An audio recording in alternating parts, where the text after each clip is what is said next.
Hi guys, and welcome to your first nursing lecture for Foundations of Nursing Practice Concepts. We are in week 1, and right now we're going to talk about the history of nursing. So what is the definition of a nurse? I know everybody thinks of something different probably when they think about what a nurse is and what they do. So the word nurse originated from the Latin word nutrix, which means to nourish.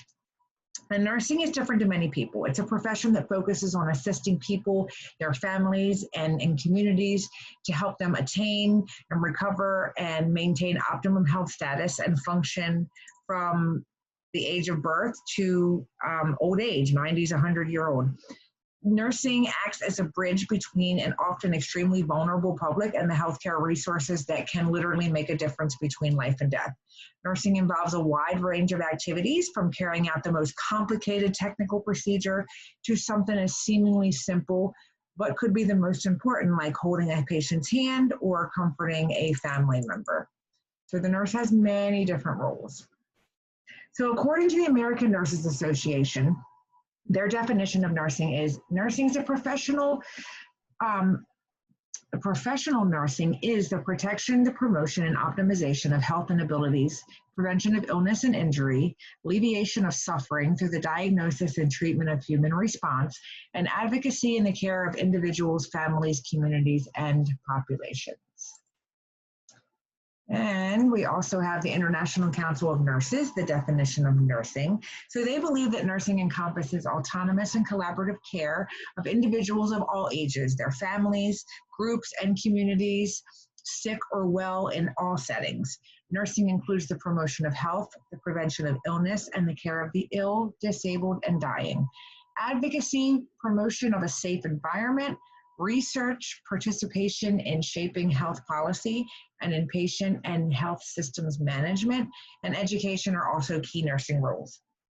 So I really love that statement. That really includes, it doesn't include everything that nursing encompasses, but it touches on a lot of the most important ones. I don't think you could even put into one paragraph everything that nursing is. So here we have some images throughout history. So caregivers for the ill and the injured have always been a part of history. They weren't called nurses back then, but they were definitely care providers, and their roles and responsibilities and the settings in which they cared for people have changed, but they did exist back then. So the top left is Mother Elizabeth Seton, who was the founders of the Sisters of Charity, and we're going to be talking about that a little bit later.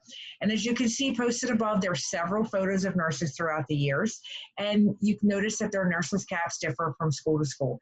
The uniqueness reflects the school that you went to, so that's how you could tell what school you went to based upon what cap you wear. And then here's just a couple images of some nurses that had shows. I'm not even really familiar with all of these anymore. I remember Meet the Fockers up here on the right. He was the male nurse. And then down here, Hot Lips Houlihan. She was in MASH. That was from a long time ago. I'm not sure any of you guys will even remember that show. All right, so past images of nursing. So even in the earliest civilizations, the healthcare provider was the medicine man. He treated disease by chanting different spirituality chants, and then they were inspiring fear or opening the skulls to release the evil spirits, as what they believed. The nurse was usually the mother, and she cared for the sick family members during the periods of sickness, and she provided physical care and herbal remedies to her family members who were sick.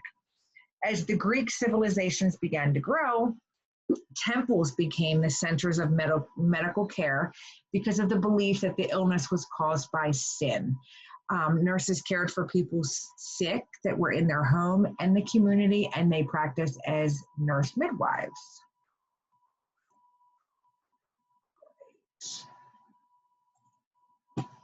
All right, so as we moved into the early Christian period, nursing began to have a formal and a more clearly defined role in society.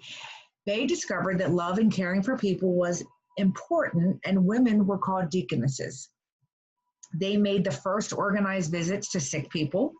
During the Crusades, which was the 11th to the 13th centuries, hospitals were built by the Pilgrims, and nursing became a respected vocation, and males and females were ordered to provide care for the sick. As we moved up into the 16th century, Western societies moved from religious orientation to an emphasis on warfare, exploration, and the expansion of knowledge. As this happened, monasteries and convents closed, which led to a tremendous shortage and people who were available to care for the sick. In order to meet the need, women who were convicted of crimes were recruited into the nursing in lieu of serving jail sentences. Not only did they have a bad reputation, but they also worked very long hours in unfavorable conditions and received very low pay. So page 9, table 1-1, is a nice table. You guys will want to take a look at that. It is people that were important to the early development of nursing in North America. So the conceptual and theoretical basis for nursing practice came from outside the profession, which made the profession struggle to establish its own identity. Okay, let's see. So the Sisters of Charity was founded in 1633. It was recognized as one of the first formal educations that we had. They recruited intelligent, refined, and compassionate women.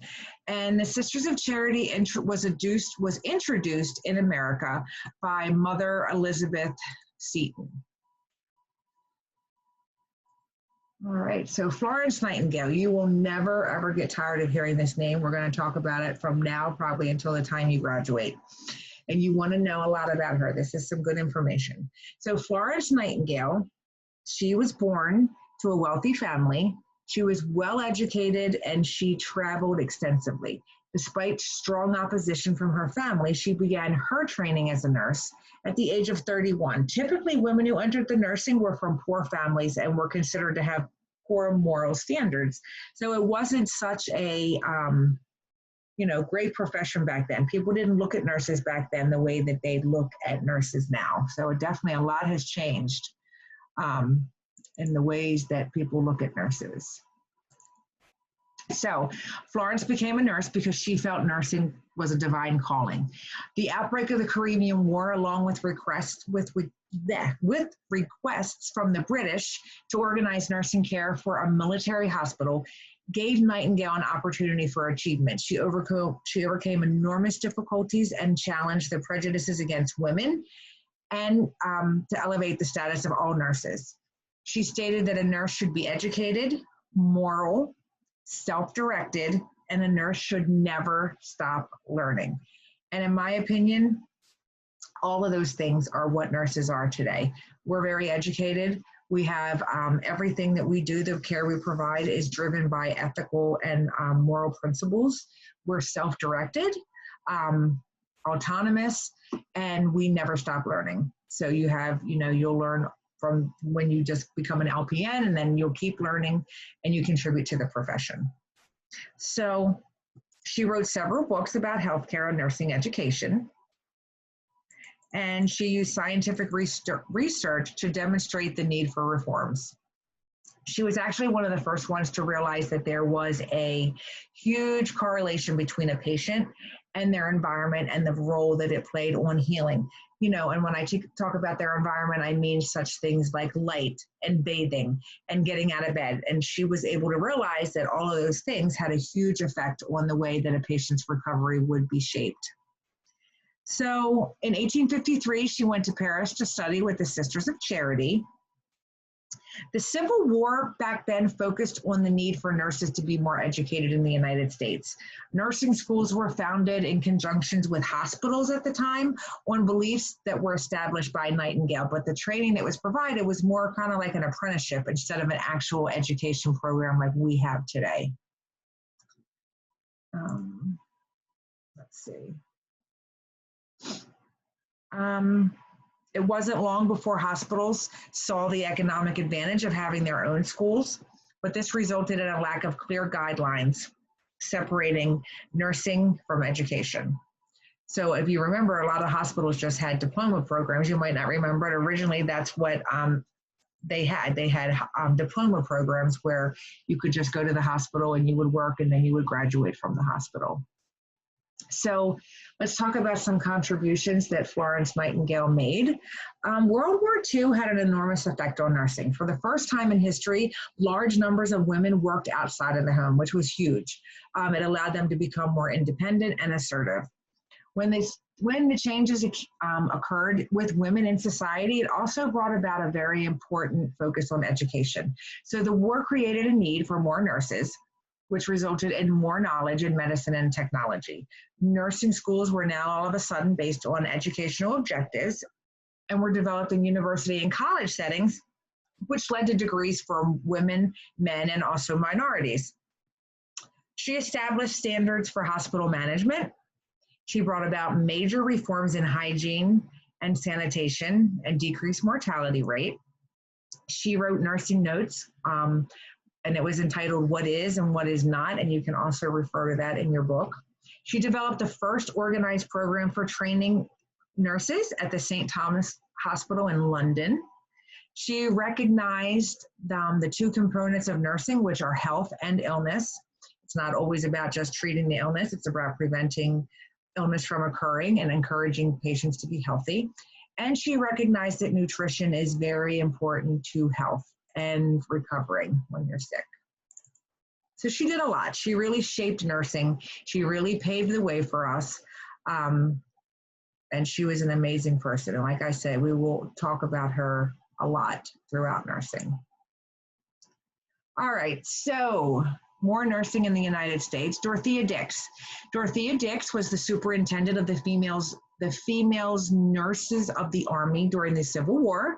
She was given the authority and responsibility for recruiting and equipping a corps of Army nurses. She was also a pioneering crusader for the reform of the treatment of the mentally ill. So she really advocated for mentally ill patients and the ways that they were treated. Harriet Tubman.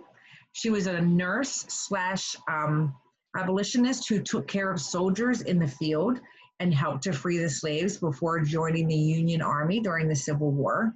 And in case you don't know what an abolitionist is, it's someone who wanted to end slavery in the United States before the Civil War, when owning slaves was actually, unfortunately, a common practice.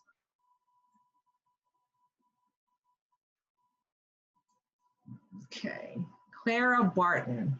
Clara Barton was the most famous American nurse who was not a nurse. She volunteered to care for wounds and feed Union soldiers during the Civil War, and she served as the supervisor of nurses of the Army of the James, and she organized hospitals and nurses. She created triage areas and organized a system for providing treatment and determined how patients would be seen according to how extensive their injuries and illnesses were. And she also established the Red Cross in 1882.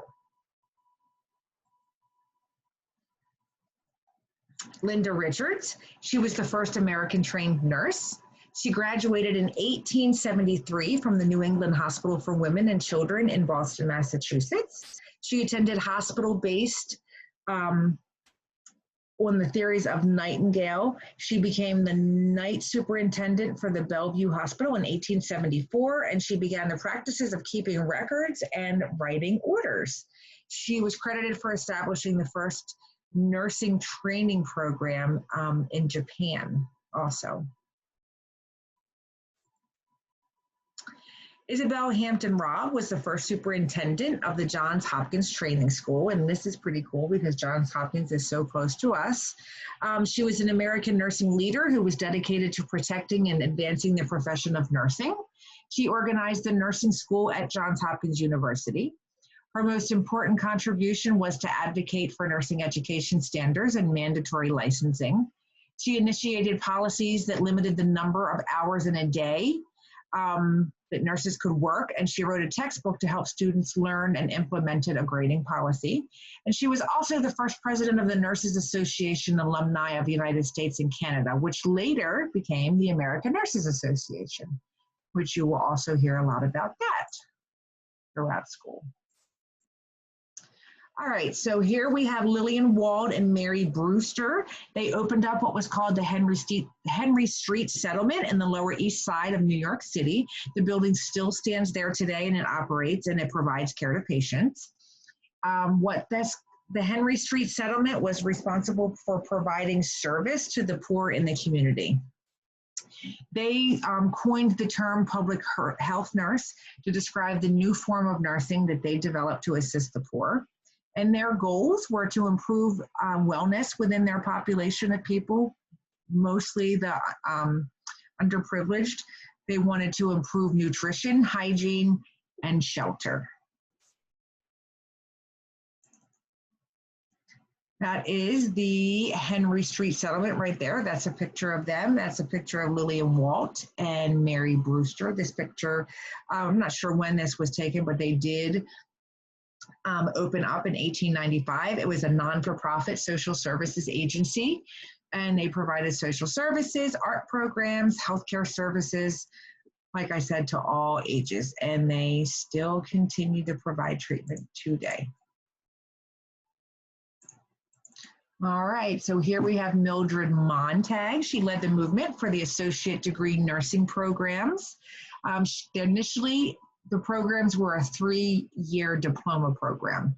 Their goal was to develop a shorter nursing program in order to decrease the nursing shortage. So that is why the associate degree programs were initiated, because there were not enough nurses and there was a huge demand for them.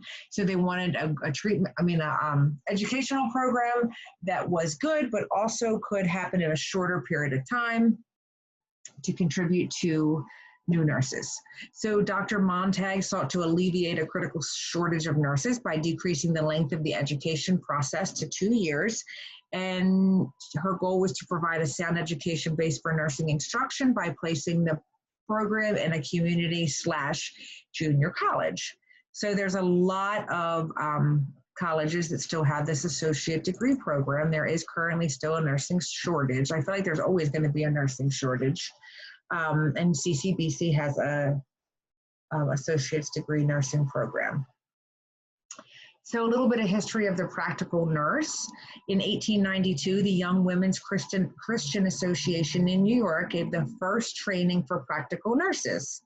The Ballard School, which was also in New York City, was the first official school for training, and practical nurses were taught to care for the sick and were taught homemaking skills. Back then, that was the focus of the practical nurse. Things have obviously changed. After 1900, the education and licensing of licensed practical nurses became more formalized, with standardized development in 1917 by the National League for Nursing. The National Association of Practical Nursing Education and Services, also we just abbreviate that as NAPNES, was formed in 1941, and it was an accredited training program from 1945 through 1984.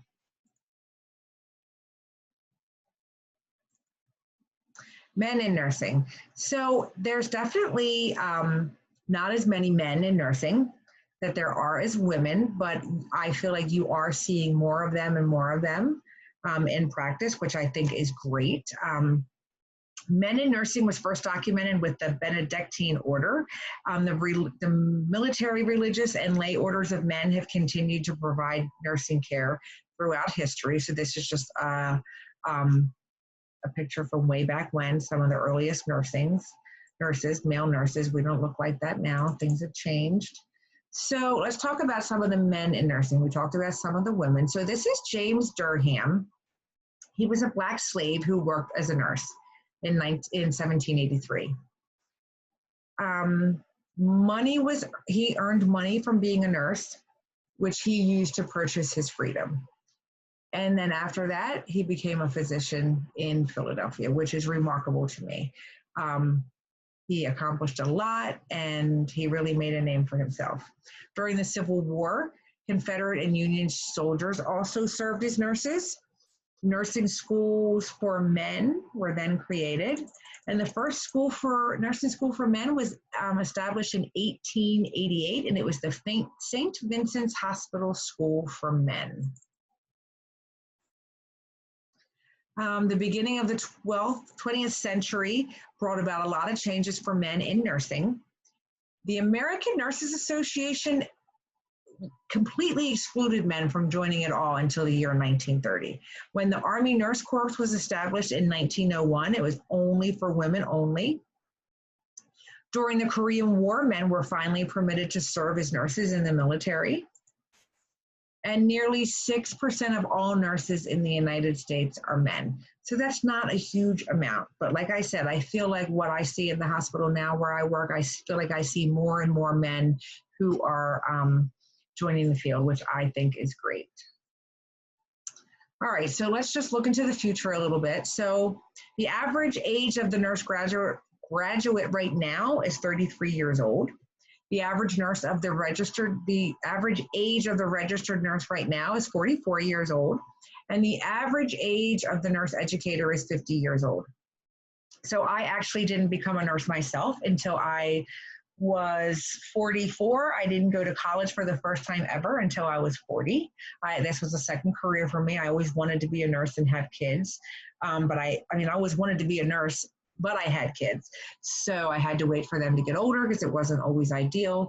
I had 4 kids, I was busy. So finally I turned 40 and I'm like, okay, I got to do this. So that's why you see these older ages. Not everybody goes to college right off the bat. Sometimes it's a second career choice. So I feel like the average ages are definitely mid 30s to 40s.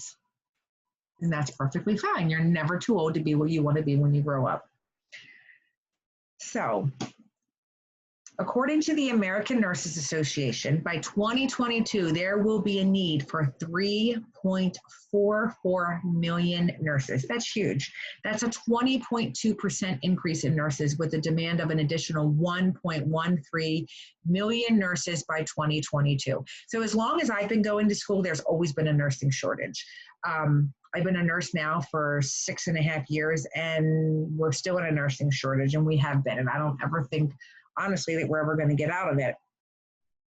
Nursing is trying to meet the challenges of the changing needs of society. And when I say that, I mean, we have a very sick population. We have patients who are more critically ill. People don't take care of themselves. Obesity in younger children and adults is at an all-time high. And you'll learn throughout your courses this year that participating in things that aren't healthy will have an adverse effect on your health, and it creates an issue for providers that are providing care and, of course, nurses that are taking care of these patients. It can be very challenging. Nursing and nursing education is revising practice and school curriculums to include topics such as bioterrorism, disaster management, and superinfections. As you all know, we can relate to that right now because of COVID-19. That is considered, a superinfection. So as our society changes, nursing schools and educations also have to change what they include. And then we have looking into the future. So nursing recognizes the changes in healthcare. Like I said, we have more acutely ill patients. There's shorter stays in the hospital. Insurance companies don't want to pay, so they're in a big hurry to get these patients out. Patients are sicker. They have more chronic illnesses for us to take care of. And we not only take care of people when they're sick, but we should also focus on health promotion and wellness. And we do that in many different settings as nurses, through education and other avenues as well. So that is it for the history of nursing. And next, we are going to go into professionalism.